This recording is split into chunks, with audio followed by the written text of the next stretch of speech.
pretty wild on there, isn't it? Let me explain why, when it comes to children, I think of religion as a dangerous virus. It's a virus which is transmitted partly through teachers and clergy, but also down the generations from parent to child to grandchild. Children are especially vulnerable to infection by the virus of religion. A child is genetically pre-programmed to accumulate knowledge from figures of authority. Stand on the rope. That's it. Now, hold on here, here, there, and here. Hold tight. Got it? Good. There you go. The child brain, for very good Darwinian reasons, has to be set up in such a way that it believes what it's told by its elders. Because there just isn't time for the child to experiment with warnings like, don't go too near the cliff edge, or don't swim in the river, there are crocodiles. Any child who applied a scientific, skeptical, questioning attitude to that would be dead. Okay. No wonder the Jesuit said, "Give me the child for his first 7 years, and I'll give you the man." 3, go! The child brain will automatically believe what it's told, even if what it's told is nonsense. And then when the child grows up, it will tend to pass on that same nonsense to its children.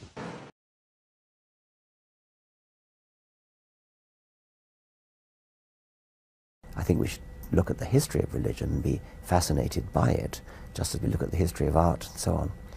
But I don't think that religion has anything useful to teach us.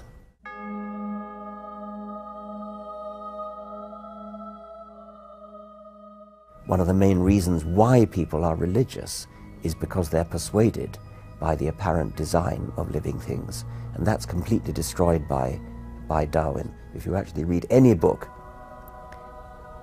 by a biologist about evolution, it's hard to see how you could fail to be persuaded of it. I mean, the evidence is just absolutely pat. There's no doubt about it. It's not a controversial issue.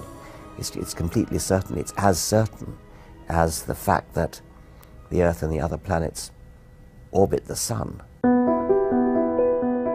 More than 40% of the American population, if opinion polls are to be believed, think that the world is less than 10,000 years old. And that's a shocking figure. It shows deep, profound ignorance. It sounds very laudable to teach the controversy, to teach both theories, but there aren't two theories. There's only one theory around. There's only one game in town as far as serious science is concerned. Of course, you get negative reactions from creationists, but who cares about creationists? They don't know anything. I think it was my father who first introduced me to Darwinian evolution. I was immensely moved by it, and it did start a roller coaster in a way, and then I started to become really quite anti-religious after that. I went through a sort of middle ground of what you might call deism. I think I gave up Christianity before I finally gave up the idea of a sort of creative designer of some kind. Darwin made it possible to be an intellectually fulfilled atheist. Before that, you could be an atheist. Hume was, for example, but it was quite difficult because you had no good explanation for why living things look so well designed.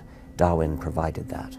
There are other reasons for being religious, like moral reasons, or people sometimes feel they have a personal relationship with God or with Jesus or with Muhammad or whatever it is. And that kind of reason for being religious would not in itself be undermined by Darwinism, but it's quite wrong to believe that science reduces humanity, that science somehow gives you a bleak, cold, empty, barren view of the universe and of life. Quite the contrary. Science is enriching and fulfilling. What's going to happen when I die? If I met God, in the unlikely event after I died, I think the first thing I'd say is, well, which one are you? Are you Zeus? Are you Thor? Are you Baal? Are you Mithras? Are you Yahweh? which God are you? And why did you take such great pains to conceal yourself and to hide away from us?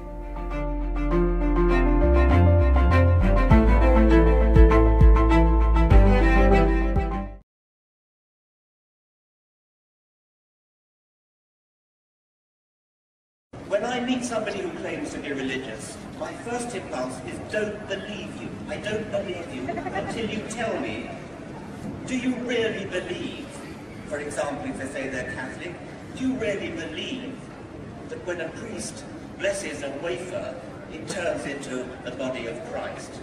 Are you seriously telling me you believe that? Are you seriously saying that wine turns into blood? Mock them, ridicule them.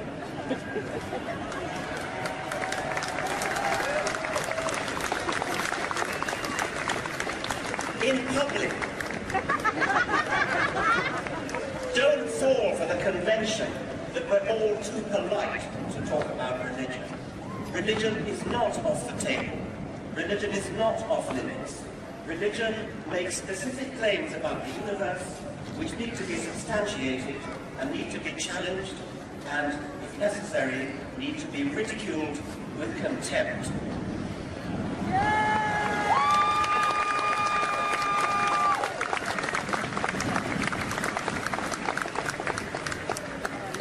Just in March, Richard Dawkins and others were on the Mall in Washington, D.C. for their Rally for Reason, an atheist march.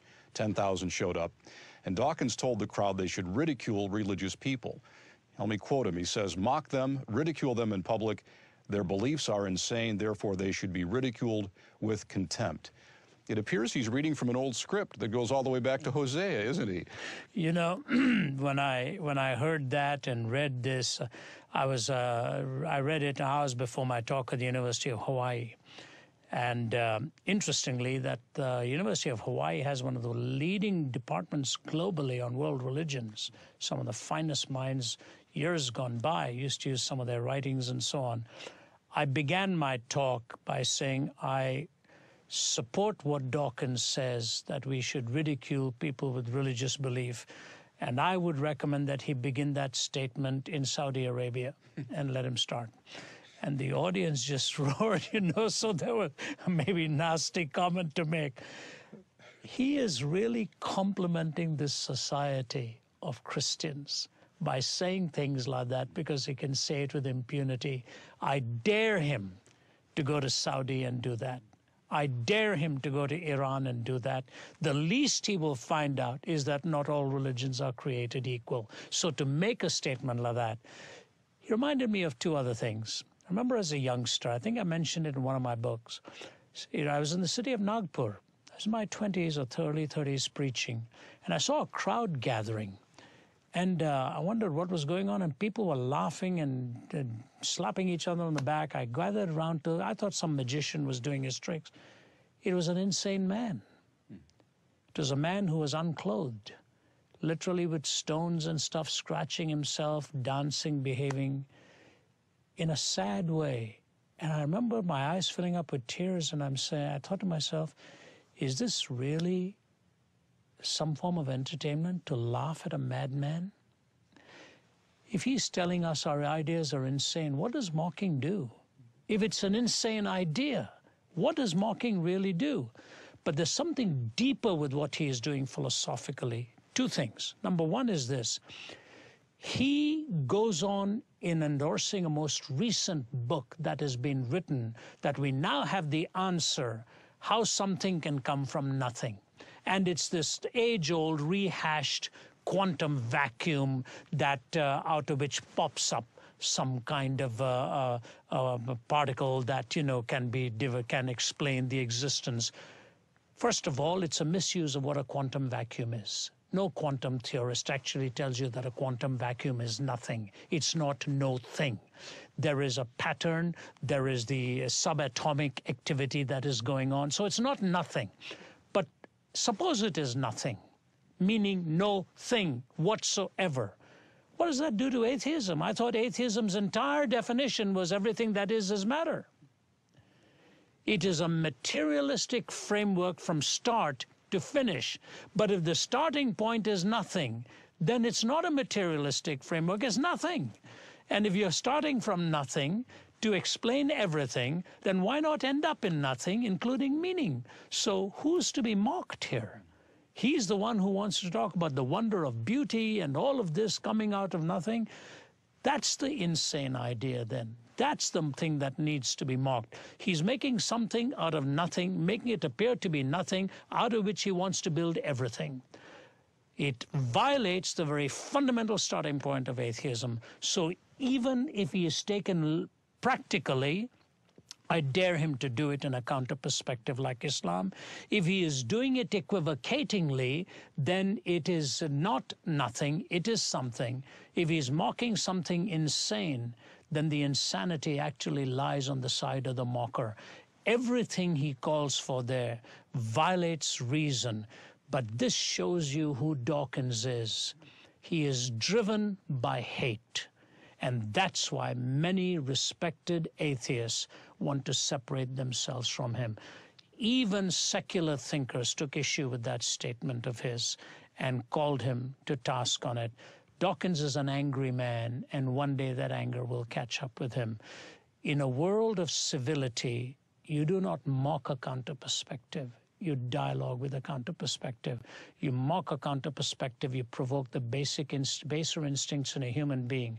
And somebody violent out there will want to get even with a comment like that. He's playing a very dangerous game. I was reading an email this morning from one of our Let My People Think listeners to you, pointing out that when they present the gospel to atheists, as they put it, they're attacked by a pack of vicious, rabid dogs.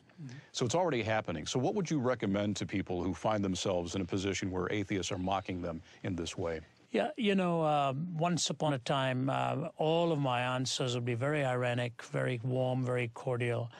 The older you get, you tend to react, and I'm not sure it's the wisest way. You know, I also have to back down some time and saying, is this really a shouting match? What is the end in sight we desire? Are we desiring the winning of the person or the decimation of the person? We are seeking the winning of the person. Let me give you an example of this. I may have used this at some time. I was speaking at the University of Malaysia, or I think it's called Malaya. It's the oldest Islamic university in Malaysia. And a professor of geology, he's a Christian gentleman, came to me and he told me this story. I wish I could remember his name. It's something like Gentle Lee or something like that. Very fine man. I'm talking several years ago. He took me out for dinner. He said Ahmed Deedat, the Muslim debater who's passed away from Durban, South Africa, who was taking on all comers, he came to speak at that university and he mocked the Christian there. And this gentleman stood up and he said, why are you mocking Christianity? And the man said, because it's a farce. He said, nobody can live the Sermon on the Mount. So Professor Lee said to him, why do you say that? He said, come on up here. So Professor Lee walked up to the front, and the man slapped him across the face. Ahmed Deedat slapped him across the face. He said, turn the other cheek now. And Professor Lee told me, he said, Ravi, my face was ringing with that slap.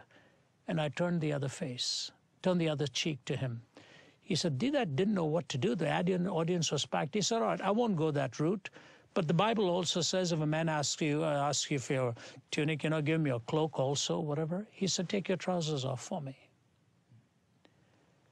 And Professor Lee told me this himself.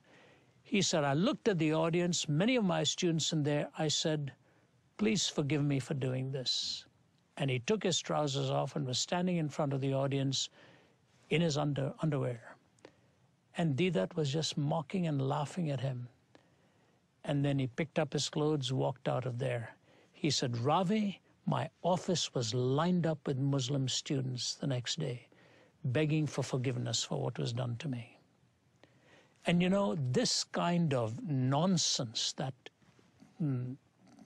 Dawkins is propagating is exactly the kind of stuff has been tried. It's nothing new. And you really end up looking foolish when you mock somebody's faith like that. There are many beliefs in the world I do not agree with. But if I were to encourage people to mock the person the way he is calling for it, Here's the point. In the Christian faith, there's an egalitarianism of people and an elitism of ideas. People are equal, ideas are unequal. Let ideas be pit against each other, but don't take away the egalitarianism of the person. Don't rob the person of his dignity or her dignity. Take the idea, take it to its logical outworking. That's not mocking it. That's reasonably interacting with it. But if you're mocking an idea, you really don't mock an idea. You mock a person. Because the idea doesn't care if it's being ridiculed. The person does care. And I think Dawkins is on a wrong track, and I think sooner or later he'll take a back step and try to recast this in exactly what he means. But the true ideas that he has really are to mock people and denigrate them. This from a man who studied in an institution where the motto was, who taught in an institution where the Lord is my light. And if they had mocked him, they would never even have given him the position to teach. He ought to return the compliment by showing respect for people who disagree with him. In a world of hate, mockery will engender more hate. And if that's the world he wants, that then tells you what his brand of atheism actually is.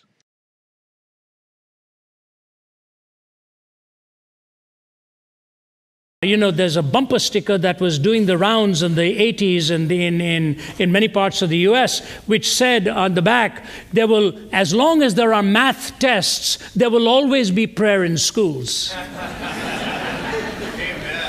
It's true.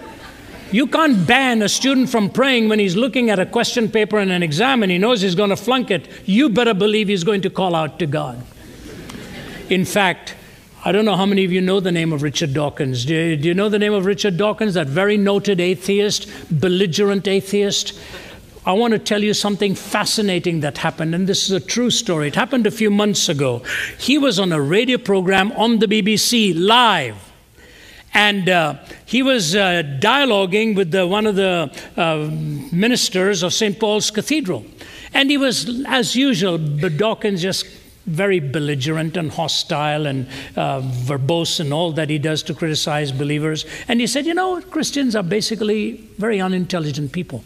He said, if you want to ask an average Christian even to name the Gospels, they won't know it. They don't know it. And so the vicar just kept listening, and he said, Richard, you're a very erudite scientist. And Richard's just nodding, you know. He said, your favorite book is The Origin of Species, right, by Darwin? He said, right. He said, Richard, can you name the full title of the book? This happened live. And Dawkins said, oh, yeah, I know it's a much longer title than The Origin of Species. So the vicar said, go ahead. Name it for me. I'm quoting this to you now, please forgive me. This is the way it went. Richard Dawkins says, The Origin of Species, oh my God.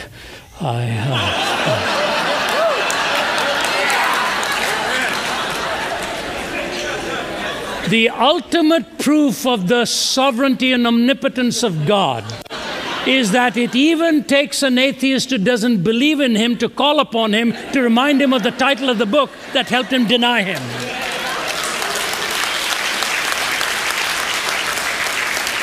And the next morning's newspaper said, and I quote, it's been a bad week for atheists.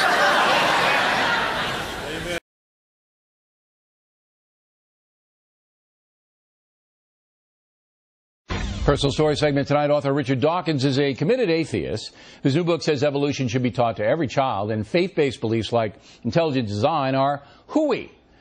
His book is called The Greatest Show on Earth, The Evidence for Evolution, and I spoke with Mr. Dawkins a few days ago.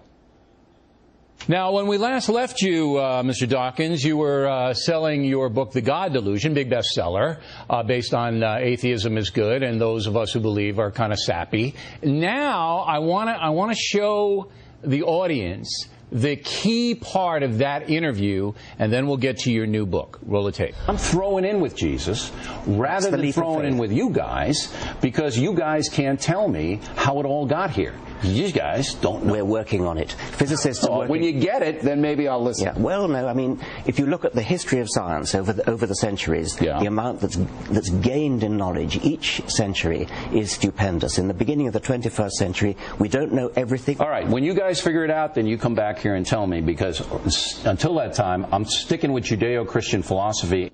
So now, tell me where I'm going wrong here. I believe in creative design. I believe in evolution. But I think it was overseen by a higher power because, as we just stated, and you acknowledged, you guys still haven't figured out how it all began.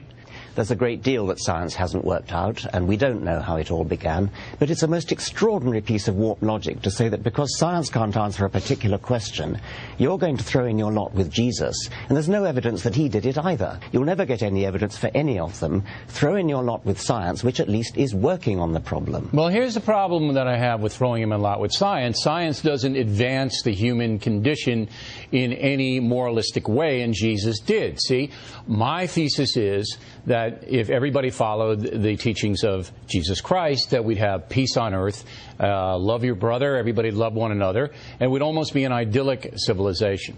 Now, am I 100% sure that Jesus is God? No, but I choose to believe that because the man was so extraordinary, and what he did in his 33 years on earth still resonates to this day. That, I think, is more powerful than your belief that, hey, someday we might figure it all out, but in the meantime, we're not going to believe in any deity. Why would you muddle up the question of giving you a moral compass for life, which is important, with the other question, which is explaining the nature of the world, the nature of life, the nature of the universe? That's what science is about. Okay, and I understand that, but I don't think that my belief system contradicts science. And I do believe that there is a higher power, and in my life, I can point to it, I see it.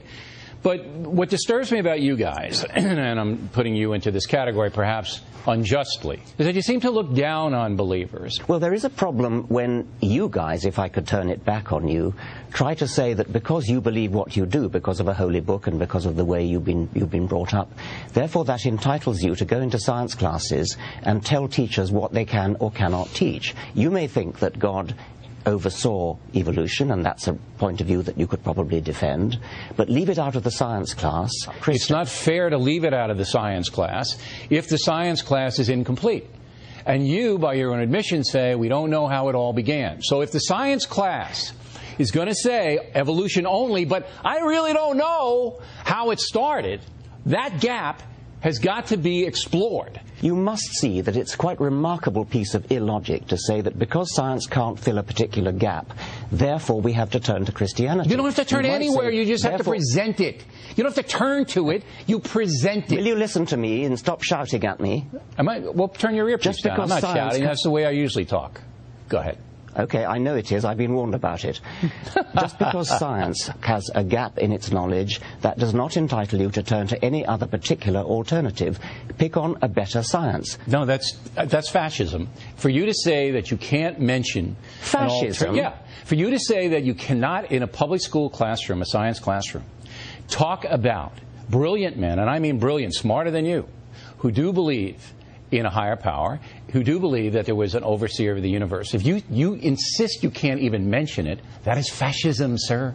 What you called fascism was my statement that if science can't answer something, you should therefore turn to Christianity. Not turn, if a particular scientific theory doesn't work, do some better science. No. You present in the science classroom all the alternatives that are legitimate. Now, Adam and Eve, you don't have to do that. All right, that's for the biblical portion of a theology class. But, as I said, there are more believers than non-believers, and that should be presented. I'll give you the last word. Science is unique in that it does base itself upon evidence rather than upon superstition, upon authority, upon holy books, or upon revelation. All right, the book is The Greatest Show on Earth. Mr. Dawkins.